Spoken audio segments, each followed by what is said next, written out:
Buen día, aquí estamos nuevamente con ustedes para seguir construyendo patria, pero para construir patria es necesario hacerlo a partir de una argumentación del estudio, por eso hay que ser cognoscente, hay que conocer y saber, y eso es importante para nosotros.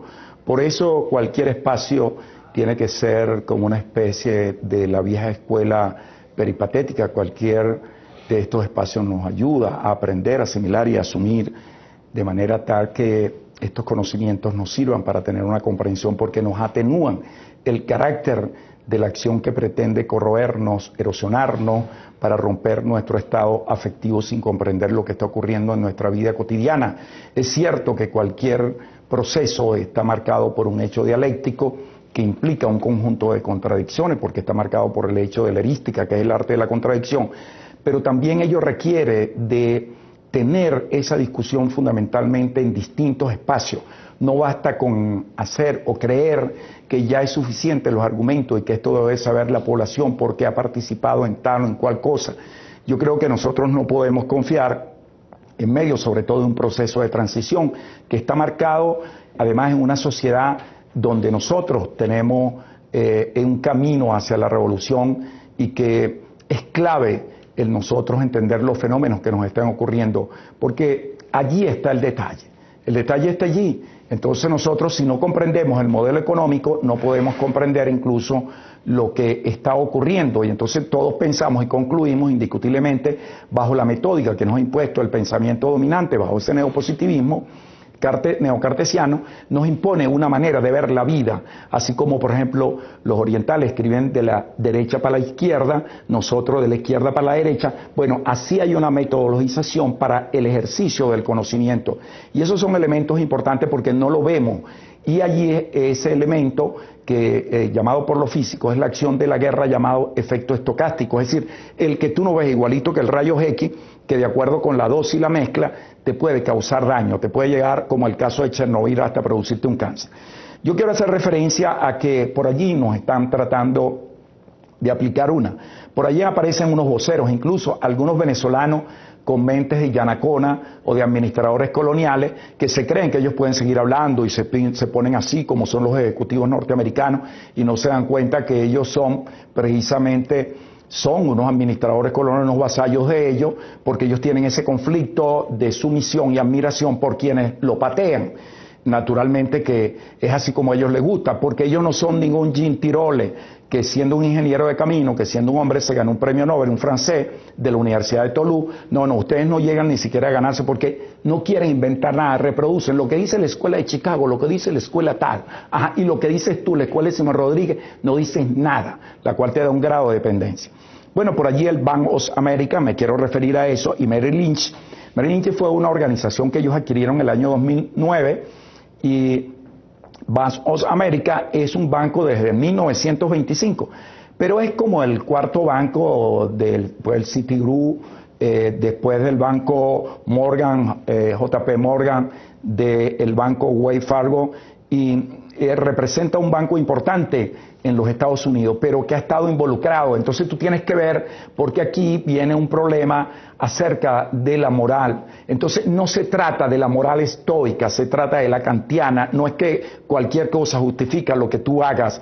Y aquí hay un hecho de que quienes están hablando, el caso por ejemplo de Merrill Lynch, que está diciendo que en Venezuela necesita replantearse el cambio y tienen todo un ataque en relación a liberar y hacer un dólar flotante, porque cuando Chávez, diciendo una sarta de mentira, asimismo engañaron con el caso de Fannie Mae, Freddie Mac, porque ellos son especialistas en fraudes hipotecarios, son especialistas en fraudes también para decir estas cosas, en los fraudes contables, engañosos. Esos son los mismos que aprovecharon la situación que tenía Parmalat para pasar la información para que la compraran. Son los mismos del fraude hipotecario, son los mismos que han creado lo que es la tasa de doble interés en el año 2008. Estos son los mismos señores que han utilizado toda esta acción como la que hicieron en Erro en el año 2001 para apropiarse, y en el caso incluso de Lehman Brothers en el año 2003.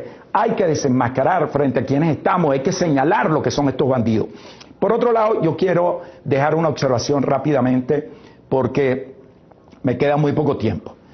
Yo creo que hemos dicho, y como decía el doctor Ernesto Guevara, con quien hablaba anoche, Ernesto Guevara me decía que el socialismo es ciencia del ejemplo. Y yo recuerdo estudiando sexto grado, me regalaron un libro, mi padre, llamado El Rey Desnudo, de Hans Christian Andersen. Y era un danés que utilizó un poco esta parábola de presentar al rey desnudo. Ustedes saben que era una manera de ironizar el poder. Era un rey que no le gustaba que le dijeran, para él todo estaba bien. Y entonces un día fue porque él tenía que celebrar sus 25 años de estar en el trono oprimiendo al pueblo, en este caso. Entonces el sastre le dijo, bueno, yo le voy a hacer de la mejor tela un traje. Entonces lo señaló en el cajón, y como a él no le gustaba que le dijeran y le llevaran la contraria, el sastre le indicó en el cajón que allí estaba la mejor tela. Él miró y no había nada. Él dijo, perfecto, de esa tela me va a hacer. Dios libre que usted no me la haga de esa tela. Él le dijo, si quiere comenzamos mañana para hacer las medidas.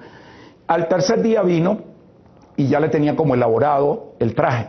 Le hizo un traje, simuló como hacen los sastres y le dijo, le queda perfecto. Para el día que a usted le toque su celebración, véngase. Le simuló como si le estaba poniendo el traje. Como a él no le gustaba que le llevaran la contraria, era un traje invisible, desnudo. Entonces él fue, se presenta ante la muchedumbre desnudo, pero como la gente le tenía miedo, nadie le cuestionaba nada, a él no le gustaba que llevaran la contraria porque él pensaba que todo lo que hacía estaba bien, y ese tipo de personalidades hay, por eso quiero traer esa parábola. Piensan que todo está ocurriendo, que está bien. Bueno, se paró y entonces cuando iba a saludar, llega un niño que es hijo de un carpintero, le dice, papá, yo quiero ver al rey, lo sube y ve al rey. Pero si el rey está desnudo, y ha gritado, y toda la muchedumbre que estaba con una cara de piedra, o sea, una cara de serio, empezó a reírse. Es verdad, está desnudo. El rey se desapareció. Bastó que lo dijera el niño. Y nadie se atrevió a decir absolutamente nada, porque no le gustaba que le criticaran, porque él pensaba que todo lo que hacía estaba perfecto. Yo creo que eso es rayar un poquito en el catolicismo, en lo ridículo, y hay que revisar lo que estamos haciendo. Con esto yo quiero hacer la pausa, ya tengo mis invitados, hay muchas cosas por hablar, sobre todo el resultado de las elecciones de guatemalteco, porque así es como se dice guatemalteco, no guatemalteco como algunos dicen, y yo creo que ahí hay una situación, sobre todo un país en una pobreza que fue sometido a una corrupción y a una guerra que terminó el año 85 después de casi 16 años y que se tragó más de 100.000 habitantes y unas migraciones que dejan mucho que decir, que es muy parecida a lo que está ocurriendo en Colombia, porque Colombia es el primer país con mayor número, no solamente de refugiados, que es una cosa, o de desplazados, que es otra cosa, y que es muy importante para nosotros porque representa el tercer país con mayor número de desplazados y está también en los 7 primeros con mayor número de refugiados. Ya volvemos.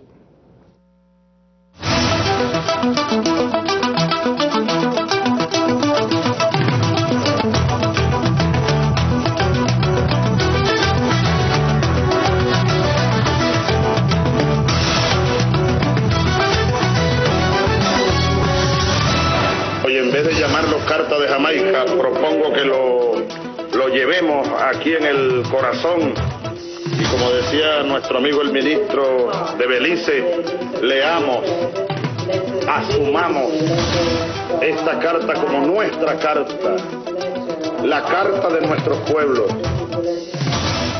y por qué no pudiéramos llamarlo el compromiso de Jamaica, más que la carta de Jamaica, y que lo asumamos como un compromiso supremo.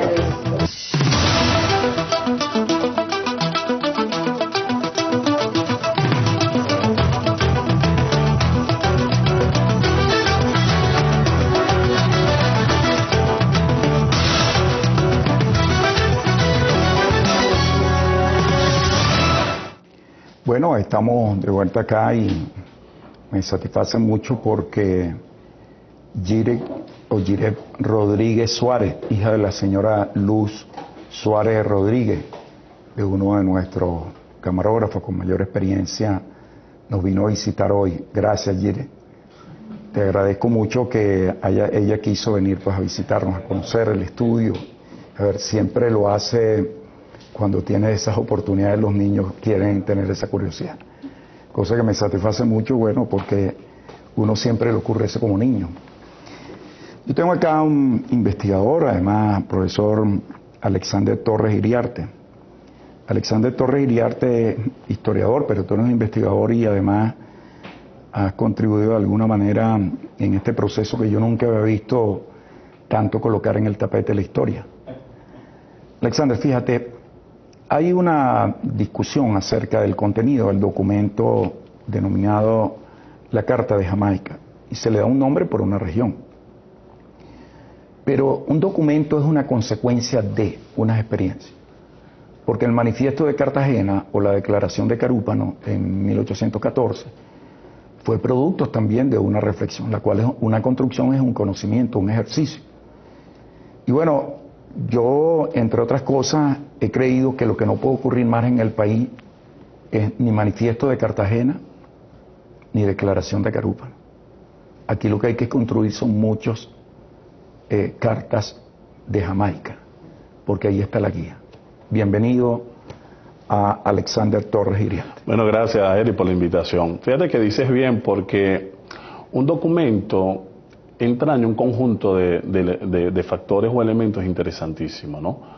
Primero, alguien que dice, y lo dice con toda una intencionalidad, sea para propagandear, para convencer, para conmover, para referir o explicar un hecho. En la Carta de Jamaica todas esas dimensiones se ven claras, desde un Bolívar que en una de sus obras más aciagas después de la pérdida de la Segunda República, después de haber estado en la hora estelar de su momento un año anterior, cuando la Municipalidad de Caracas le ratifica el título de Libertador en la esquina de San Francisco, vemos un Bolívar que viene sin un duro en el bolsillo, amilanado por el desconocimiento de sus propios paisanos, de su liderazgo, por el repunte nuevamente de Fernando VII después de caída de la estrella de Napoleón, y sobre todo por una concepción que él está tratando de ver en qué medida, dónde están los resortes que han motivado profundamente porque estos proyectos tan humanitarios y tan interesantes y tan apegados a derecho como era la liberación de este continente, se vinieron al traste, ¿no?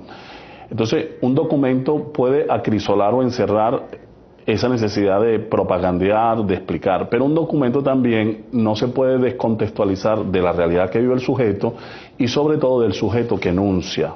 Este Bolívar es un sujeto que está enunciando, es un sujeto que pertenece a un grupo social y que está entendiendo que la única manera de alcanzar la añorada liberación a despecho de sus propias convicciones de clase, es que si no le da un contenido diferente al proyecto revolucionario que él como cabeza visible está encarnando, va a fracasar. Y yo creo que ahí hay dos elementos fundamentales, de los muchos que enhorabuena en este bicentenario hemos dilucidado, pero yo creo que hay un Bolívar que está madurando, que está comprendiendo que la guerra que él está llevando tiene que tener un contenido continental, tiene que ser una revolución continental, contar con el concurso no solamente de Nueva Granada inclusive, sino contar con el concurso de las potencias europeas que bajo de la égida de la racionalidad también tienen un papel protagónico. Un Bolívar que viene a criticar la neutralidad estadounidense, la falsa neutralidad estadounidense, y que está llamando a la potencia más importante de su hora, sobre todo después del repunte de la Santa Alianza, que es Inglaterra, a que se sume ese esfuerzo. Entonces, la primera intención de ese Bolívar que enuncia, de ese criollo que viene con las tablas en la cabeza, sin un duro en el bolsillo, insisto, pero nunca milanado con la idea de la edificación de la revolución, es denunciar el carácter de guerra de exterminio de España. Y en eso Bolívar no exagera, fíjate que Bolívar es muy audaz. Bolívar utiliza dos acicates morales e intelectuales de su momento. En primera instancia cita al barón Humboldt. ¿Qué encarna Humboldt? Ese Humboldt que subió con él al Vesubio, ese Humboldt que él interpeló 10 años atrás y le dijo que si es bien cierto que las condiciones estaban maduras para la liberación, no veía el hombre que encarnara ese proyecto. ¿Qué encarnaba Humboldt? ¿Qué simbolizaba Humboldt? Con su universalidad de conocimientos, dice el teórico y práctico, la ciencia. Pero a su vez echa mano otro acicate moral muy importante, que es el cristianismo, cuando cita a aquel lejano fray Bartolomé de las Casas, que siguiendo un poco los preceptos de esa concesión del Evangelio para la liberación, que tuvo su arranque sobre todo en los proyectos después de 1512, con las voces que generaron un cambio diferente, un contenido revolucionario verdaderamente el cristianismo. Cita Breve Destrucción de India. Yo creo que Breve Destrucción de India desnuda el carácter del terminio de España en voz de un cristiano convencido. Él le llama el apóstol de los indígenas, y tenemos a la ciencia. Entonces es una diada muy importante, ciencia y religión al servicio de la liberación nuestra americana. O sea que ya tenemos dos razones fundamentales de pesos universales: el conocimiento científico y la religiosidad sincera. Pero hay otro elemento que a mí me llama soberanamente la atención, es que quien enuncia, que es Bolívar, tiene que jugar con los binomios, un nosotros contra un ellos. Ya Bolívar en el año 13 lo había hecho en el marco del que tú llamas el decreto de guerra-muerte, en junio del año 13, cuando dice americanos contar con la vida aún siendo indiferentes, españoles y cantarios contar con la muerte, aún siendo indiferentes, americanos contar con la vida aún siendo culpables. Claro, ese es otro documento que hay que meterlo, yo diría, en eso, apelando a lo robinsoniano, en esa licuadora, o sea, para poder ver el resultado de lo que él hace como reflexión. Muy bien. Porque la gente lo ve y lo criminaliza. No, al contrario, es una amnistía, más bien es una amnistía. Él es el que le da cambia incluso el carácter de la guerra. Pero me gustaría que hiciéramos, con tu permiso, vamos a hacer con Alexander Torres Iriarte, quien está con nosotros, historiador, vamos a hacer una pausa, y cuando vengamos nos gustaría que nos ayudara a hacer esa construcción argumental. Ya volvemos.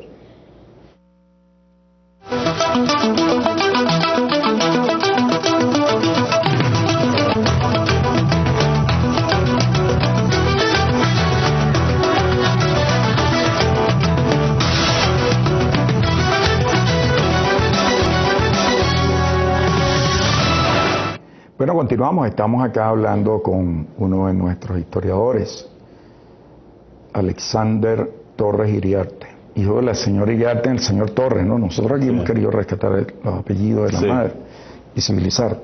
Tú nos das una explicación de esta construcción, porque es importante, porque incluso la manera como los historiógrafos que hemos tenido nos han colocado las cosas de una manera tal que incluso ahora pareciera que quisieran crear confusión. Sí. Y yo creo que las cosas están bien claras, porque si algo tiene la historia es que ahí hay una huella. Así es. Tú lo puedes cambiar un poquito por acá, pero está ahí. Sí. Bueno, es la visión de proceso un poco. No, yo hago referencia al Manifiesto de Cartagena, y al decreto de guerra-muerte, porque son ineludibles, son indivisibles, realmente son procesos. Cuando yo hago alusión al decreto de guerra-muerte es porque la intencionalidad básica de dicho decreto, que como tú dices ha sido satanizado por cierta historiografía que ha querido criminalizar la figura del libertador, a veces desconociendo que de hecho ya los españoles no habían decretado la guerra-muerte, y en gran medida eso es lo que denuncia Bolívar en la Carta de Jamaica, es que la intención básica era internacionalizar la guerra y separar los bandos. O sea, cuando él en 1815 habla de que somos un pequeño género, tiene también un poco esa intencionalidad, separar los bandos. Solo que aquí entra un poco una interpretación más sociológica o más antropológica, porque él va al núcleo central de la diferenciación. El núcleo central de la diferenciación es la identidad, un nosotros que irrumpe, un nosotros que aun cuando tiene elementos tributarios del mundo indígena, elementos tributarios del mundo español, elementos tributarios del mundo afro o negro, africano, no nos quedamos allí, somos un pequeño género. Y esa concepción de pequeño género, esa lo que él llama esa clase intermedia, esa raza intermedia, tiene una significación para nosotros trascendental y universal. Dicho en buen cristiano, Bolívar es el primer pensador que habla en términos universales del problema de la identidad latinoamericana y caribeña. Será Martí después, con algunos intentos de Torres Caicedo y Francisco Bilbao, etcétera, que acuñan la expresión raza latina en contraposición a la anglosajona, que en 1891 en nuestra América habla del hombre natural como el hombre mestizo e híbrido. Pero lo interesante en todo caso es que cierta historiografía de la derecha o conservadora ha acusado a Bolívar de ser un clasista porque cuando habla de un nosotros se está refiriendo solamente al criollo. Y eso es una visión sesgada o parcializada de la realidad, porque ese mismo Bolívar, que sí es verdad que habla desde el criollo, que está reprochando que ya ellos no podrían ser los principales autoridades, gobernadores, adelantados, virreyes, etcétera, como puede hablar un doliente de que tuvo un poder económico importante y que es descendiente de los primeros conquistadores, pero Bolívar inmediatamente reivindica a lo indígena y hace un juego comparativo de que cada vez que se sometía a los indígenas lo que venía era genocidio y exterminio. Ni aún Fernando VII en la crisis de 1808, cuando compareció a Bayona y le quitaron la corona por la querella entre su padre Manuel Godoy y su padre Carlos IV y él, fue tan maltratado como el exterminio que sufrieron los indígenas por Francisco Pizarro o por Hernán Cortés. Entonces él habla de ese expediente de exterminio, o sea que eso, no está hablando del criollo que está peleando nada más por sus intereses de clase, sino que está hablando también un hombre que tiene una concepción universal de lo americano y que en su concepción incluye hasta lo indígena y se siente en gran medida herencia, aunque no químicamente puro indígena, se siente esa herencia en sus venas. Entonces, desde el punto de vista del pensamiento latinoamericano, la Carta de Jamaica inaugura una de las discusiones más ricas e interesantes de América Latina y el Caribe, que es la tesis del mestizaje, que si bien ha sido cuestionado por algunos, con mucha audacia, digámoslo así, y con mucha valentía para su momento, con mucha previsión, inauguró un debate de altura. Y el tercer elemento que a mí me parece que está consustanciado con la denuncia del exterminio por parte de España, y no somos un pequeño género, es la concepción integracionista o unionista de Simón Bolívar. Yo creo que esa triada son fundamentales. Cuando Bolívar habla de la unión, y yo quiero hacer énfasis en algo aquí con la idea de la unión, en Bolívar hay una concepción, si se quiere, un poco anticipadora de futuro, o una concepción utópica de la integración. Porque Bolívar es un realista de la política. Bolívar señala los elementos vinculantes y espirituales históricos, el mismo idioma, la misma historia, la religiosidad, etcétera, pero no se llama engaño. Él dice que hay factores disgregadores, factores que van en contra de esa concepción. Y aún así se atreve a soñar y dice qué bonito sería. Y yo digo esto porque yo consigo en la concepción de la Carta de Jamaica bolivariana un quiebre de lo que es el pesimismo, el fatalismo histórico en que nos habían sometido la colonización y el colonialismo, la incapacidad que tenían los americanos de dirimir sus propios problemas y dirigir su propio futuro, la misma fatalidad que los entes de derecha nos quieren vender ante el esfuerzo que se hace con la CELAC, con el ALBA, con Petrocaribe y demás. Entonces en Bolívar hay un dispositivo de liberación del discurso y del accionar que es muy importante, pero haciendo una salvedad que a mí me llama soberanamente la atención. Desde 1825, cuando se da a conocer esa famosa carta, Pedro Gual utiliza un epíteto que se ha manejado, que se ha manoseado mucho, que es el carácter profético de la carta. Y yo me encuentro entre esas personas que critica esa calificación en el buen sentido del término, un poco como hablábamos entre paréntesis con el profesor Omar Hurtado Rayuxe. Porque decir profético, a veces... Sí, a mí incluso yo debo decirlo, a mí se me ha ocurrido llamarlo. Sí, sí. Y como le dije al profesor Omar Hurtado, yo le dije, yo aguanto mi chaparrón. Explíquemelo, maestro. Ok, fíjate. Aunque él me dice que no es el maestro, bueno, está bien, el ser nuestro de la historia. Por supuesto que hay una carga providencialista en el discurso del Libertador. Fíjese que Bolívar dice, a pesar de la situación, las conjeturas que él dice utilizar en la contestación que le da la carta perdida también del 29 de agosto al señor Henry Culler, él habla de que el destino de América es indeclinable. O sea, un hombre que te está diciendo que estamos vencidos, que estamos derrotados, que estamos por el suelo, un tipo que tiene una situación personal bastante precaria, dice que pese a todos esos elementos, como el ave fénix, nos vamos a remontando en nuestras propias cenizas y vamos a alcanzar la liberación. Pero es interesante ver que el carácter de providencialista no está reñido con la rigurosidad del estudioso. Cuando uno analiza la Carta de Jamaica, Bolívar cita 12 autores directamente. y otros que hemos descubierto entre líneas. O sea, cita hasta Montesquieu, Desprat, Humboldt, cita por supuesto Reynal, habla, parafrasea, glosa a algunos de esos autores, aun cuando él confiesa que no tiene el reservorio bibliográfico para darle la respuesta a que le hace este personaje. Pero cuando habla del providencialismo, y cuando habla de carácter profético, es porque cuando decimos que es profético, podemos estar cayendo en un extremo peligroso. Es decir, que Bolívar es un visionario, un ilusionado, un ilusionista que no se cimentaba la realidad. La revolución es científica y tiene bases de diagnóstico y pronóstico con base en variables controlables en gran medida, ¿no? Ese concepto contigo lo comparto, esa creación de la argumentación, porque la idea indiscutiblemente es esa.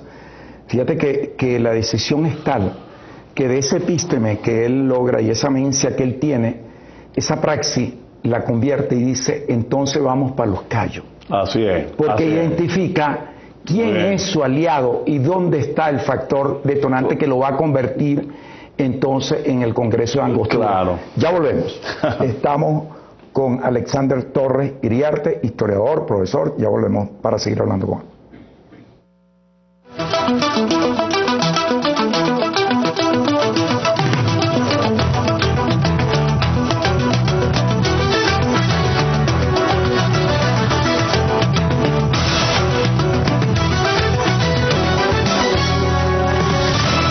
Bueno, continuamos y estamos hablando con Alexander Torres Iriarte, historiador. Alexander, además tú eres docente.